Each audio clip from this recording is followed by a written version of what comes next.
좋은 친구 나의 예수님. 나는 깨지기 쉬운 질그릇과 같으나 때론 낙심해도 포기치 않음은 예수의 생명이 내 안에 있기에. 내 삶의 동행자 나의 예수님.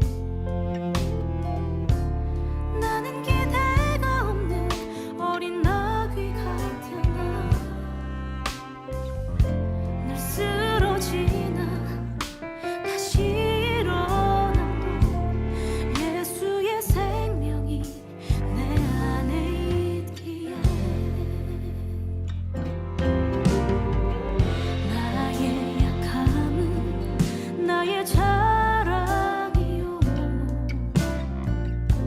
나의 실패는 나의 간증이요, 나의 아픔은 나의 영광이니 그 부르심 따라 내가 걸어갑니다. 내 삶의 동행자 나의 예수님. 나는 기대가 없는 어린 나귀 같으나 늘 쓰러지나 다시 일어남도 예수의 생명이 내 안에 있기에. 나의 약함은 나의 자랑이요, 나의 실패는 나의 간증이요, 나의 아픔은 나의 영광이니 그 부르심 따라 내가 걸어갑니다.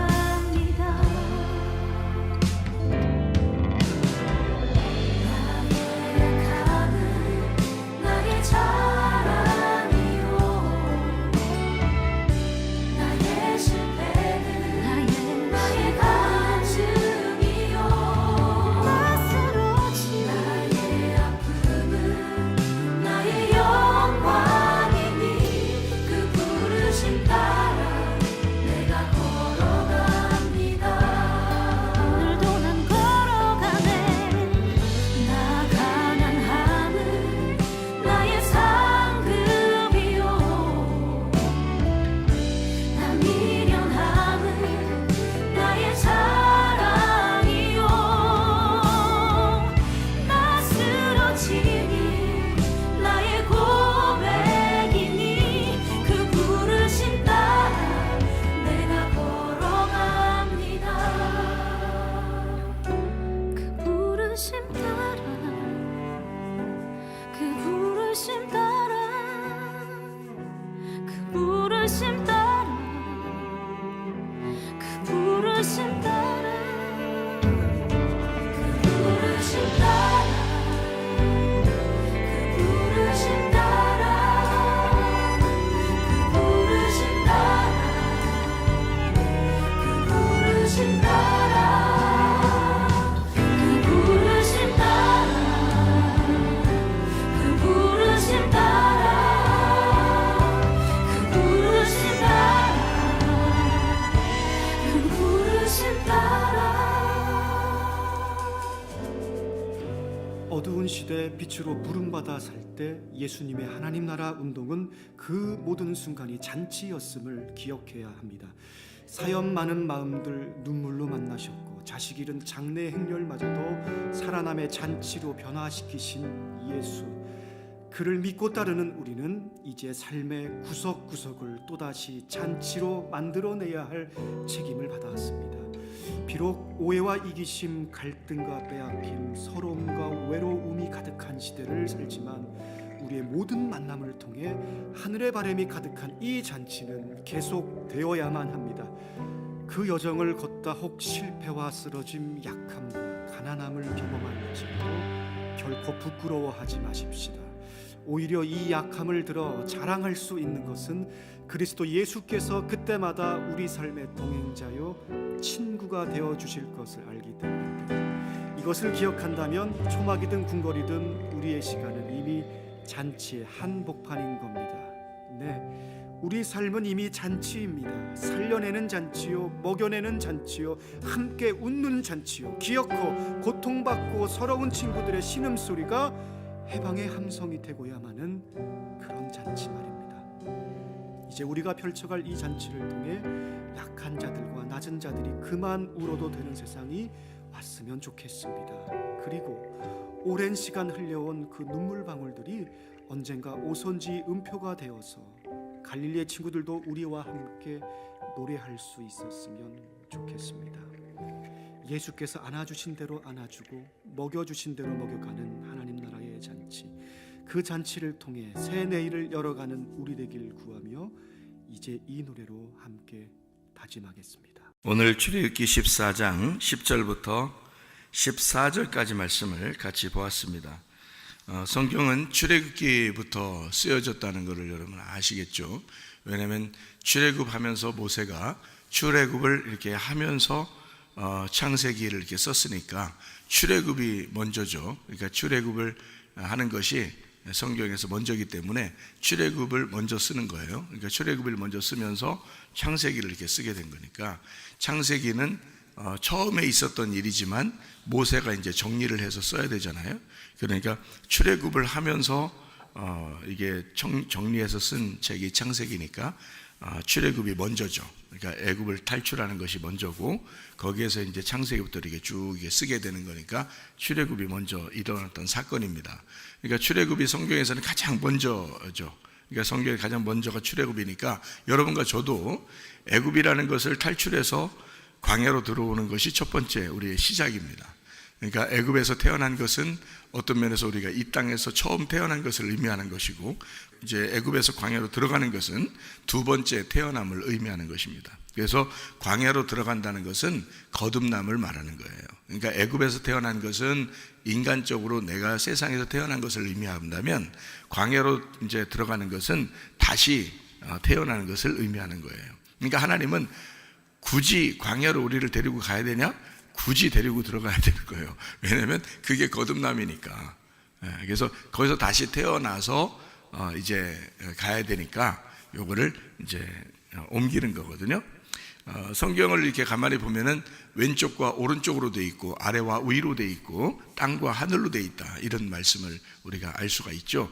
그런 것처럼 아래에서 위로 올라갈 때 또는 왼쪽에서 오른쪽으로 갈 때 그때 이제 우리는 이걸 옮긴다 이렇게 되는 아래에서 위로 옮긴다 왼쪽에서 오른쪽으로 옮긴다. 그래서 예수님이 이제 십자가 못 박혀 돌아가실 때 강도가 둘이 있었죠.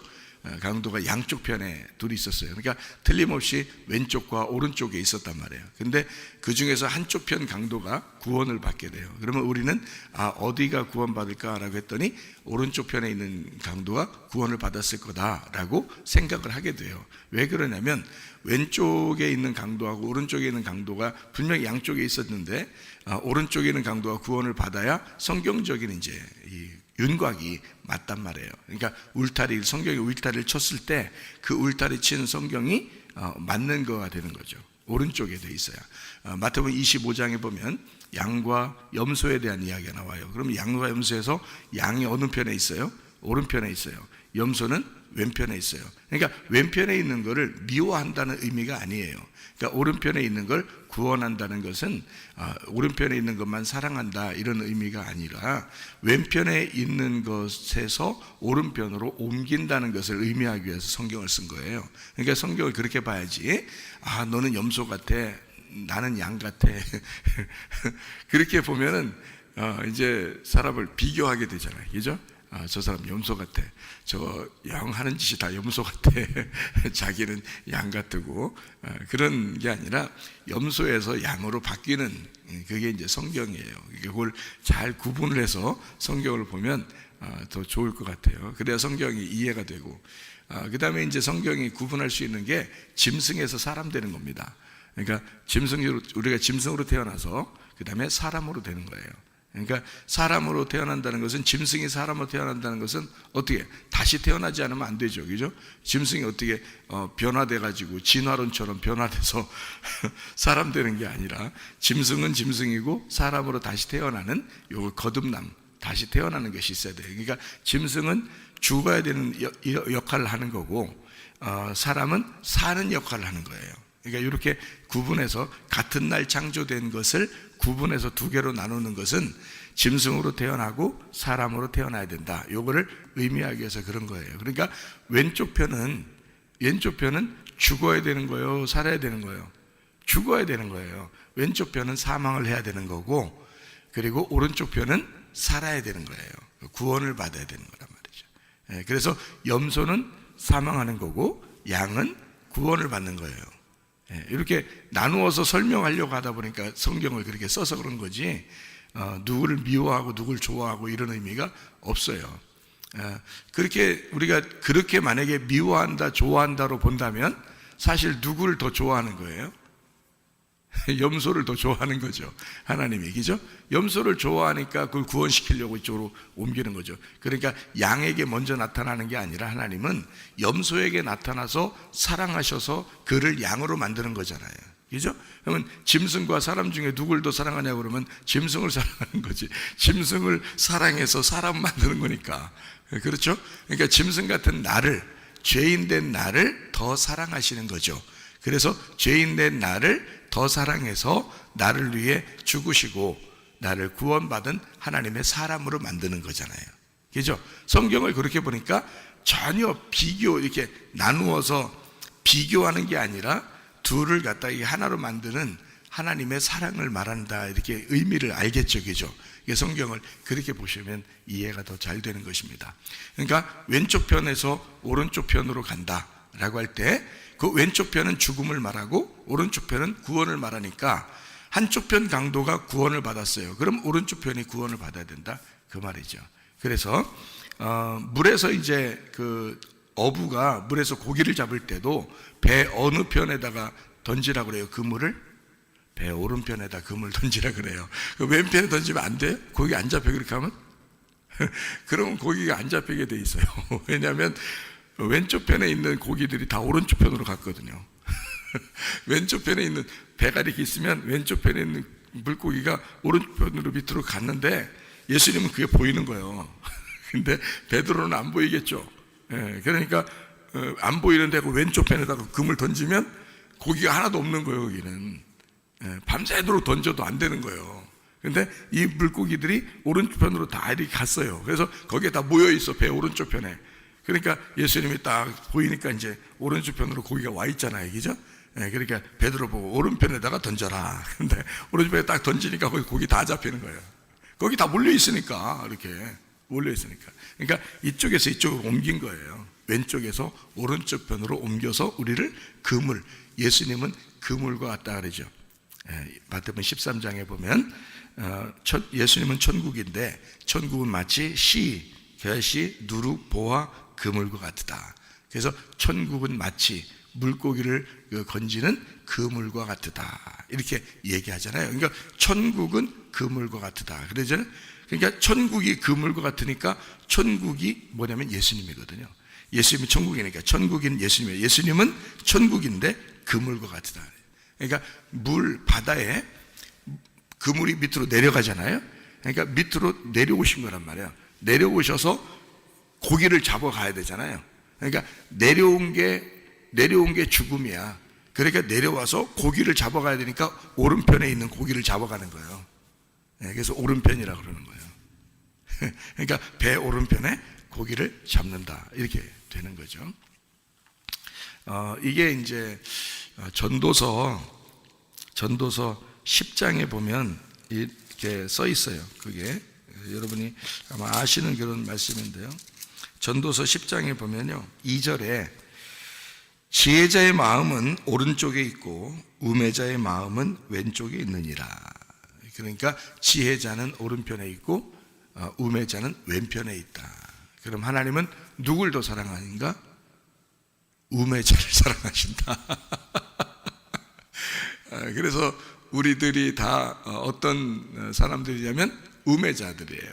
죄인이고 우매자들. 그래서 내가 죄인 되었을 때에 하나님께서 그 사랑하는 아들을 우리에게 보내사 죄인 된 우리들을 구원하셨느니라. 그게 하나님의 사랑이라는 거죠. 그러니까 우매자에게 오셔서 구원하시고 지혜자를 만드는 거죠. 그러니까 다 이게 두 개씩 이렇게 구분되어 있는 것은 성경이 선, 악으로 구분되어 있단 말이에요.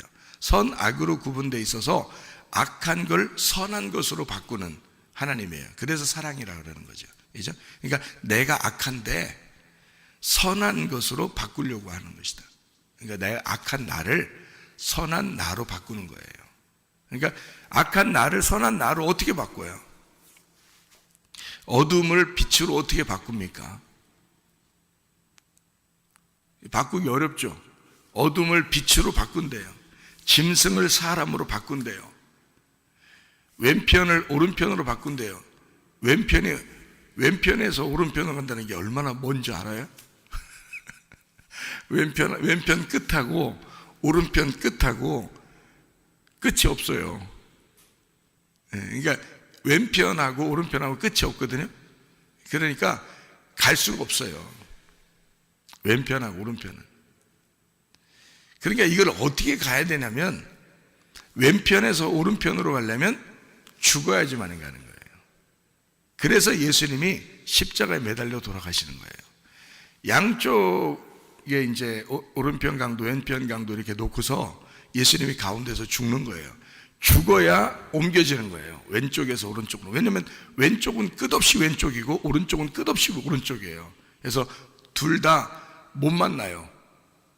동이 서에서 먼 것과 같이 우리의 죄과를 거기로 옮겨버렸다니까 그건 영원히 죄를 기억하지 않는다는 뜻이거든요. 하나님이 동이 서에서 먼 것과 같이. 그러니까 동쪽과 서쪽은 끝 없는 거예요. 못 만나요.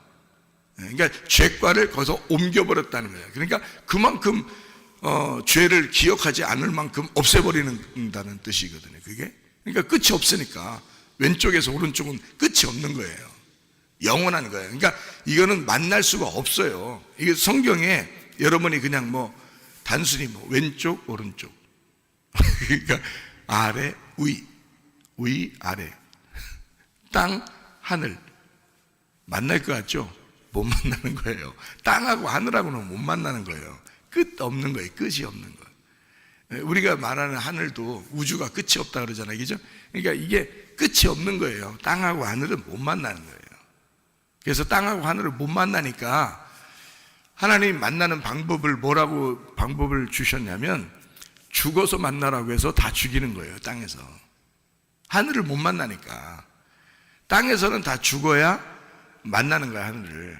그러니까 죽음이라는 것을 꼭 이제 가운데 두고 아래에서 위로 왼쪽에서 오른쪽으로 만든 거예요. 그러니까 성경은 왼쪽 오른쪽은 단순한 얘기가 아니고 아래와 위는 단순한 얘기가 아니에요. 이건 영원히 끝없이 못 만나는 걸 얘기하는 겁니다. 땅하고 하늘은 끝없이 못 만나는 걸 얘기하는 거예요. 그런데 그거를 만날 수 있는 방법이 있다는 거예요. 성경에서 딱 한 가지 방법인데 그게 예수의 죽음이에요. 죽음을 통해서만 만나는 거예요. 그러니까 한쪽이 죽으면 만나는 거예요.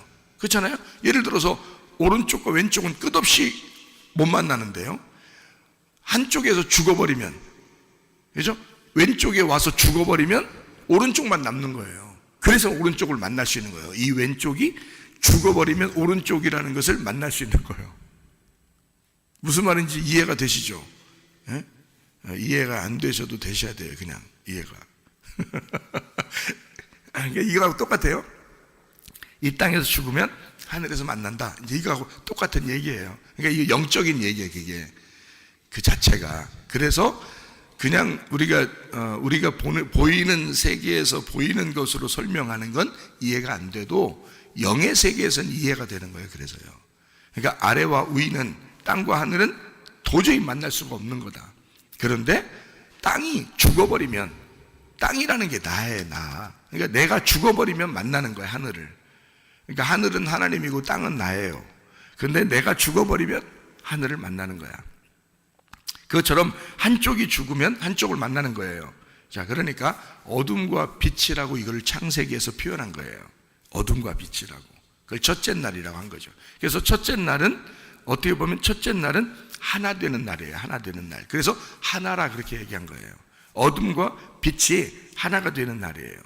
그럼 하나가 되면 뭐가 남겠어요? 어둠과 빛이 만났는데 뭐가 남겠냐고요? 어둠이 남겠어요? 설마? 어둠과 빛이 같이 만났더니 둘이 손을 딱 잡으면 어둠이 사라지는 거예요. 그러니까 빛이 사라지는 게 아니라고. 어둠과 빛이 만나면 어둠이 사라져 버리는 거예요. 네. 그런데 빛이 이제 남는 거죠. 그래, 어둠이 어디 갔어요? 그럼 빛을 둘이 손 딱 잡으면 어둠하고 빛하고 손을 딱 잡아서 둘이 사귀려고 손을 딱 잡았더니 어둠이 사라져 버렸네. 네. 그 뭐만 남았어요? 빛이 남았어요. 어둠 어디 갔어요? 죽었어요. 빛을 만나는 순간 죽는 거예요, 그게. 그러니까 이 빛과 어둠은 한쪽 편이 남는 거란 말이에요. 예를 들어서 선과 악이 있었어요. 이거 먹지 말라고 그렇게 하나님이 그래도 이걸 꼭 먹어, 인간은. 그러니까 선과 악을 꼭 생각해. 그래 놓고 뭐라고 생각하냐면 자기는 선하다, 다른 사람은 악하다, 이렇게 하는 거예요. 그게 선악과잖아요. 그러니까 그래서 마태복음 7장 1절 2절에는 비판하거나 판단하지 말라 그런 거예요. 비판하고 판단하는 그 자체가 다 뭐예요? 다 선악과예요. 그 자체가 선악과인데 그건 하나님만 하실 수 있는 거예요. 왜 하나님만 하실 수 있느냐면 악한 것과 선한 것을 두 개를 다 만드신 분이 하나님이란 말이에요. 그걸 다 아시는 분이 하나님이고 어둠과 빛을 다 아시는 분이 하나님이지, 인간은 어둠 속에 있기 때문에 빛을 몰라요. 인간은. 그러니까 하나님만 아시는 거예요. 근데 굳이 선악을 먹어서 선악을 구분해 보겠다는 거예요, 자기가. 그게 판단이에요. 그게 비판이고. 그러니까 선악을 굳이 자기가 한번 해보겠다는 거예요. 그래서 눈이 밝아진 거예요. 먹었더니 눈이 밝아져서 선악을 알게 된 거예요. 선악을. 그전에는 몰랐거든요. 선악을 모르고 그냥 선악의 빛 안에서, 하나님 안에서 그냥 살고 있었거든요. 근데 선악을 먹으니까 선악을 알게 된 거예요. 선악을 알게 하는 나무예요. 그게 어떤 열매를, 뭐 사과 열매, 포도 열매, 뭐 그래서 이제 성경에서는 뭐 이렇게 사람들이 이제 생각하는 거죠. 사과 열매가 선악과고, 그래서 사과 한 입 이렇게 물고 있는 게 모양으로 만든 회사도 있고 그러잖아요. 이게 선악과를 사과라고 그러고, 생명나무를 포도 열매라고 이렇게 표현을 하는, 이제 왜냐면 이제 그 표현, 예수님이 자기가 포도나무라 그러잖아요. 자기가, 그죠? 너희는 포도 열매고 나는 포도나무고 너희는 가지야, 이렇게 얘기하잖아요. 그래서 예수님 포도나무니까 포도가 생명나무 열매고, 사과 그늘 아래에서 이제 그 범죄하는 그런 게 이제 사과 열매, 이렇게. 그게 이제 아가서에 나와요. 아가서에. 그래서 사과를 갖다가 선악과라고 얘기하는 거예요. 사람들이 그렇게 얘기하는데, 그거는 이제 하나의 그 사람들이 이렇게 생각하는 거죠. 근데 원래는 성경적으로 이렇게 말하면 선악을 알게 하는 나무이기 때문에 알게 하느니 주제예요. 거기서 선악이라고 하는 게 선악을 알게 한다는 그 지식, 알게 하는 지식이라는 게 거기서 핵심이란 말이에요. 선악을 알게 한다. 그래서 뭐를 얘기하는 거냐면 선악을 먹었다, 선악과를 먹었다는 얘기의 핵심은 뭐냐면 지식이 생겼다는 얘기예요. 지식이 생겼다. 그러니까 뭘 알게 됐다는 얘기야. 그러니까 사람들이 하나님만 알았으면 좋겠는데 다른 걸 알게 됐다는 얘기예요. 그러니까 지식을 통해서 뭘 알게 됐어. 그래서 세상 지식은 하나님의 지식과 나누어 버리는 거예요. 세상 지식은. 그러니까 그걸 구분해 가지고 나누어서 세상 지식과 하나님의 지식을 나누어 가지고 구분해 내는 것이 율법이에요. 그러니까 바울 사도가 뭐라고 그러냐면 자기가 알고 있었던 율법만 알았겠어요? 그가 세상 지식을 다 배웠겠죠. 그런 모든 배운 것들을 하나님이라는 복음을 깨닫게 되니까, 은혜라는 진리를 깨닫게 되니까 이 모든 자기가 알고 있었던 것이 다 똥 같더라 이거예요. 이게 왜냐면 이건 버려져야 될, 죽어야 될 어둠이더라는 거죠. 빛을 만나니까, 진짜 빛을 만나니까. 자기는 이 지식이 굉장한 빛인 줄 알았어요. 그래서 그게 보였단 말이에요. 그래서 자기는 그 지식으로 알고 있었던 지식을 가지고 사람을 때려 죽일 정도로 자기는 올바르다고 생각했어요. 올바른 선생, 올바른 선생이 되었었던 거예요. 그래서 사람을 죽일 정도의 올바른 사람이 됐어요. 그게 자기가 알고 있는 지식 때문에 그런 거거든요. 근데 예수를 만나니까 세상에 자기가 알고 있는 건 어둠이었던 거예요. 이건 죽어야 될 것들. 그래서 그걸 똥이라고 여긴 거예요. 그리고 예수를 아는 지식이 가장 고상하다고 얘기한 거예요. 이건 탁월하다. 예수를 아는 지식이야말로 이거만큼 특별하고 탁월한 것이 없다. 그래서 가장 고상한 지식이 예수다. 요걸. 그러니까 선악을 알게 하는 지식이 자기는 굉장한 줄 알았어요. 그런데 이것이 뭐냐면 선악과를 먹으면 왜 나쁜 거냐면 선악과 먹는다는 게 있잖아요. 땅에서 눈을 뜨는 거기 때문에 그렇습니다. 땅에서 눈을 뜨는. 그러니까 땅에서는 똑똑한 척 하는 거지. 땅에서는 똑똑한 척 하는 거예요. 근데요, 예수를 아는 순간 정말 어리석다는, 이 땅에 있는 게 너무너무 어리석다는 걸 깨닫게 되는 거예요. 그러니까 성경에서 전도서 10장 2절에는 뭐라고요? 왼편에 있는 건 뭐라고? 우매한 것이다. 오른편에 있는 건 지혜로운 것이다. 이렇게 얘기하잖아요. 그죠? 그래서 지혜자의 마음은 오른편에, 우매자의 마음은 왼편에 있다. 그러니까 왼편이 뭐냐고? 배설물처럼 여겨야 할 지식, 선악과란 말이에요. 네. 오른편에는 가장 고상한 지식, 예수를 말하는 거라는 거지. 그게 생명나무를 얘기하는 거예요. 그러니까 왼편에서 오른편으로 간다는 것은 끝없어요. 못 만나요. 그래서 누군가가 죽어야 된단 말이죠. 그 죽음을 뭐라고 얘기하는 거냐면 전쟁이라고 그러는 거예요. 성경에서. 그 죽음을 위해서 싸우는 것을 전쟁이라고 그러는 거예요. 그러니까 전쟁은 결국 누구와 누구와의 싸움이에요. 왼편과 오른편의 싸움이에요. 아래와 위의 싸움이에요. 땅과 하늘의 싸움이에요. 그러면 결국 누구와 누구의 싸움을 얘기하는 거예요? 악한 것과 선한 것, 어둠과 빛의 싸움. 다시 말하면 나와 하나님과의 싸움을 얘기하는 거지. 그러니까 나와 하나님과의 싸움이니까 이것은 누구의 싸움이 돼야 되는 거예요? 내 싸움이 돼야 되는 거예요? 내가 어떻게 싸워요? 하나님하고 어떻게 싸워요? 어둠이 빛하고 어떻게 싸워요? 싸울 수가 없어요. 그건 하나님의 싸움인 거예요. 자, 빛이 이렇게 있어요. 어둠이 이렇게 있고요. 그러면 어둠이 막 달려가서 빛하고 싸워요? 그렇게 싸우는 게 아니죠. 여기서 성경에서 말하는 하나님이 너희는 가만히 있어. 내가 하나님 됨을 알지어다. 너희는 가만히 있어라. 이 싸움은 누구에게 속한 것이다? 하나님에게 속한 거다. 그러니까 너희는 가만히 있어라. 왜냐하면 여호와께서 싸우시리라 그러잖아요. 그게 이게 무슨 말이냐면 어둠과 빛이 있는데 빛에게 어둠이 쫓아가서 싸울 수가 없어요. 근본적으로 달려갈 수가 없다고요. 빛이 찾아와야 돼요. 빛이. 그러니까 하나님의 싸움인 거지. 그죠? 이건 너희는 가만히 있을 수밖에 없는 거예요. 어둠은. 그냥 어둠은 움직이는 게 아니야. 그냥 가만히 있어야 되는 거예요. 그냥 가만히. 응? 어둠은 가만히 있어야 돼. 누가 와야 돼? 빛이 와야 돼. 빛이 달려와서 싸우는 거예요. 그리고 빛이 와서 싸운다고 하는 것은 여러분 이렇게 싸운다니까 큰일 났다. 나 큰일 났다. 하나님이 와서 나한테 막 싸우면 나 큰일 났다. 큰일 난 게 아니라 축복인 거지. 축복인 거죠. 빛이 찾아왔으니까 축복인 거지. 그러니까 그거를 여호와의 크고 두려운 날이라고 쓴 거예요. 구약에서 선지자들은. 왜? 그 여호와의 크고 두려운 날이 빛이 찾아오는 날이에요. 그러니까 어둠 입장에선 전쟁하는 날이고 그게 무서운 날이란 말이에요.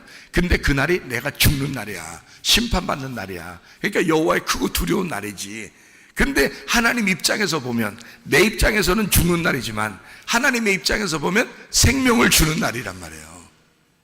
하나님의 입장에서는 빛이 오는 날이, 빛이 생명이니까 말씀, 생명, 빛, 진리, 어린 양, 요한복음 1장의 요약이에요. 말씀, 생명, 빛, 진리, 어린 양. 말씀이 생명이야. 그 생명이 빛으로 우리에게 오시는 거예요. 그러니까 이 생명이야. 빛이 생명이니까 나라는 어둠에 생명이라는 빛이 찾아온다는 것은 생명을 주고 싶어서 그렇다는 얘기 아니에요. 사망인 나에게 생명이 오는 거란 말이에요. 그러니까 죽어버리면 돼. 우리는 그냥 가만히 있으면 죽어버리면 돼. 빛이 와서 나는 내 입장에서는 죽는 거고 하나님 입장에서는 나에게 생명을 주는 날이란 말이에요. 그러니까 애굽에서 광야로, 광야에서 가나안 땅으로 옮겨가야 되는 거예요. 이게 생명이기 때문에. 생명은 살아있는 거죠. 살아있는 걸 삶이라 그러는 거예요. 살아있다, 삶, 생명이라 그러는 거예요. 그걸 살림이라 그러는 거예요. 그러니까 하나님은 나를 결국 어떻게 하느냐? 살림하시는 거예요. 나를 어디서 어떻게 살림해요? 살려야 되니까 살림하는 거예요. 어떻게 살림해요? 애굽에서 광야로 살림하는 거야. 살림 차리는 거예요. 애굽에 있는 나를 광야로 살림 차리고요, 광야에 있는 나를 가나안 땅으로 살림 차리는 거예요. 이게 우리의 삶이라는 겁니다. 삶, 살림, 생명이라는 거지. 그러니까 애굽에 있었던 내가 태어났잖아요. 애굽에서. 그러니까 광야로 살림을 해야 되겠죠. 살림하려면 뭐가 들어가야 돼요? 생명이 들어가야 되겠죠. 생명이 들어가려니까 내가 어떻게 돼야 돼요? 죽어야 되죠. 그래서 홍해바다 건너는 거예요. 놀랍죠. 성경이 이게 딱딱딱 이렇게 정해져 있는 게, 그래서 애굽에서 태어난 내가 홍해바다라는 죽음을 통과해야 광야로 들어가는 거예요. 광야에서 요단강이라는 걸 통과해야 가나안 땅으로 들어가는데요. 그 통과하는 그 물줄기가 있어. 두 물줄기가. 그죠? 하나는 애굽에서 광야로 들어가는 홍해바다 물줄기가 있고, 광야에서 가나안 땅으로 들어가는 요단강의 물줄기가 있어요. 이거를 어떻게 이제 연결시키는 거냐면, 하나님께서 이게 물줄기가 우리의 생명의 탯줄이란 말이에요. 생명의 탯줄, 거듭나는 생명의 탯줄. 그래서 처음에 우리는 세상에서 태어났어요. 엄마 뱃속에서 태어났죠. 엄마 뱃속에서 태어났어요. 이게 세상의 땅에 태어남이에요. 그럼 어디로 들어가냐면 탯줄을 통해서, 탯줄을 끊고 여기서 죽는 거예요. 그러니까 홍해바다를 통해서 탯줄 끊는 거예요. 죽음을 의미하는 거예요. 이게 할례예요. 할례. 거기서 껍질 벗겨지는 거야. 죽음을 말하는 거예요. 그걸 침례라 그래요. 그래서 그러니까 홍해바다 침례예요. 이 애굽에 태어난 우리가 광야라고 하는 것으로 들어가는 거예요. 그러면 광야는 뭐가 있는 곳이죠? 율법이 있는 곳이에요. 율법은 마치 뭐와 같으죠? 어머니의 자궁과 같아요. 그래서 이쪽 땅에서 태어난 우리가, 땅의 엄마의 자궁에서 태어난 우리가 홍해바다를 건너 진짜 하나님 어머니의 그 자궁으로 다시 들어가는데 그게 율법이란 말이에요. 거기에 들어가. 근데 그 율법으로 오랫동안 살 수가 없어요. 그 자궁에서 또 나와야 돼요. 그러니까 땅의 어머니한테서 태어난 그 땅의 어머니의 자궁에서 태어난 나는 땅의 인간이고요. 그래서 하나님은 하나님이라는 어머니의 그래서 광야에 성막이 있는 거예요. 그걸 성막이 성전으로 바뀌죠. 솔로몬 때는 얘기죠. 그러니까 그게 성막이 있는 거예요. 그 성막이 어머니란 말이에요. 그게 하나님이 마련한 어머니예요. 그 어머니 태 안에서, 자궁 안에서 우리가 다시 태어나야 되는 거예요. 그러니까 우리를 어디다 집어넣고 싶냐면, 땅의 어머니의 뱃속에서 태어난 내가 뭐가 돼요? 아들이죠. 땅의 뱃속에서 태어난 나는 아들이란 말이에요. 아들인데 이 아들은 땅의 아들이란 말이지. 그럼 하늘의 아들로 만들어야 되겠죠. 그러니까 여기 땅의 아들이 죽어야죠. 그래서 홍해바다에서 우리를 침례를 받게 하고 여기를 건너게 해요. 그리고 광야라고 하는 어머니 뱃속에 들어가게 만들어요. 성전이죠. 그러니까 하나님의 율법 안에 우리를 집어넣는 거예요. 그래서 광야에서 만나가 내리는 건데 그 만나를 하늘에서 내리는 율법, 하늘에서 내리는 비라고 생각하는 거죠. 성경에서는. 근데 그거에서 만족하지 아니하고 여기서 어디로 건너가야 되냐면 여기서 하나님 안으로 다시 들어가야 되는데 그게 천국이에요. 그러니까 가나안 땅으로 들어가는 거죠. 그래서 요단강에서 예수님이 침례를 받는 거예요. 이 땅에 죄인 된 우리들을 위해서 오신 예수님이 침례를 받으시고 우리를 하나님께 인도하시는 거거든요. 그러니까 전체가 다 우리가 하는 게 아니었었던 거예요. 자, 생각해 봐요. 애굽에서 이스라엘 백성을 건질 때도 하나님이 하신 거예요. 그러니까 홍해바다를 건너게 하는 게 하나님의 역사예요. 하나님이. 요단강을 건널 때도 하나님의 역사예요. 사람들이 어떻게 한 게 아니에요. 하나님이 다 갈라지게 하는 거예요. 여기 홍해바다도 갈라지게 하고 요단강도 갈라지게 하고 예수님은 요단강에 와가지고 침례를 받으시면서 심판을 대신 받으신 거예요. 그러면 땅에 태어난 내가 하나님의 말씀을 배우러 나올 때는 탯줄이 하나 끊어져야 되죠. 그죠? 땅의 탯줄이 끊어져야 돼요. 나는 죽는 것 같지만 사실은 광야라는 또 다른 자궁 안에 우리를 집어넣기 위해서예요. 하나님은 집어넣어서 말씀을 배우게 해요. 그리고 뭘 알게 하느냐? 요단강의 침례라는 예수 그리스도가 나를 위해서 죽으셨다는 사실을 그거를 깨닫게 하는 거예요. 여기서요. 그래서 광야는 애굽과 가나안 땅의 중간에 있어요. 이 광야가 중간에 왜 거다 놓냐면 하나님의 뱃속에다 우리를 집어넣기 위해서예요. 그리고 여기서는 어떻게 해야 돼? 안 태어나는 게 아니고 광야에 그대로 있으면 안 돼요. 그래서 광야에 그대로 있는 자가 애굽을 그리워하면 안 되는 거지. 그건 죽는 거예요. 광야에서. 여기서 뱃속에서 죽으면 안 되고 배에서 태어나야 돼요. 그 태어나는 것이 또 요단강을 건너는 거지. 그죠? 하나님의 뱃속에서 태어난 자가 요단강에서 죽으면서 우리를 갖다가 생명을 주시는데 그게 우리를 하나님의 아들로 만드는 거죠. 그게 가나안 땅이에요. 그러니까 가나안 땅은 예수만이 아들이 되기 위해서가 아니고 우리를 하나님의 아들로 태어나서 만들어내는 하나님의 아들로 태어나게 하는 데가 가나안 땅인 거예요. 그러니까 우리는 광야에서 나온 자들이죠. 우리는요. 그러니까 애굽에서 처음에 나온 건 땅에 태어나서 나온 것이고 그거를 애굽에서 광야로 나오려면 전쟁이 있어야 되는 거예요. 그래서 홍해바다가 전쟁이에요. 애굽에서 광야로 나오려면 이건 하나님이 하나님의 백성을 만들었기 때문에 하나님이 책임지는 전쟁이 돼야 되는 거예요. 우리의 전쟁이 아닌 거예요. 하나님이 싸우셔야 되는 거예요. 그래서 우리를 건지시는 거죠. 그게 구원이에요. 우리를 광야로 데리고 나오는 게 구원이에요. 그러니까 왕을 바꾸는 겁니다. 애굽에서 태어날 때는 바로가 왕이에요. 바로가 누구라겠어요? 바로 나. 그래서 내가 왕이라 그랬죠. 바로 내가 왕이에요. 그러니까 바로가 왕인데 바로를 섬길 거냐? 다시 말하면 내가 내 중심으로 인생을 살아갈 거냐? 그건 아니라는 건 출발해야 된다는 거예요. 출발하는 게 인생의 삶이고 인생이라는 게 삶이고 삶은 생명이고 생명은 사람이고 사람은 살림이라고 했잖아요. 그러니까 인생 자체는 출발을 해야 된단 말이에요. 출발을 해야 삶이 되는 거고 그게 살림이라는 거니까 하나님은 우리를 나를 태어나게 한 것으로 어둠 속에 태어난 것으로 끝내는 게 아니라 거기서 출발을 시켜서 살림을 하시려고 하는 거예요. 나를.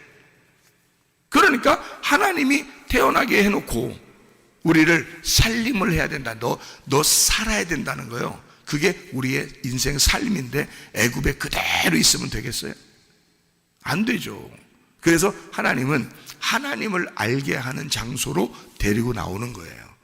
그러니까 너는 땅에서 이렇게 태어났지만 나를 알기 위해서 와라 해서 하나님이 광야로 굳이 데리고 나와야 되는 거예요. 그러니까 우리 문제가 아니었죠. 우리 문제가 아니라 하나님의 문제였단 말이에요.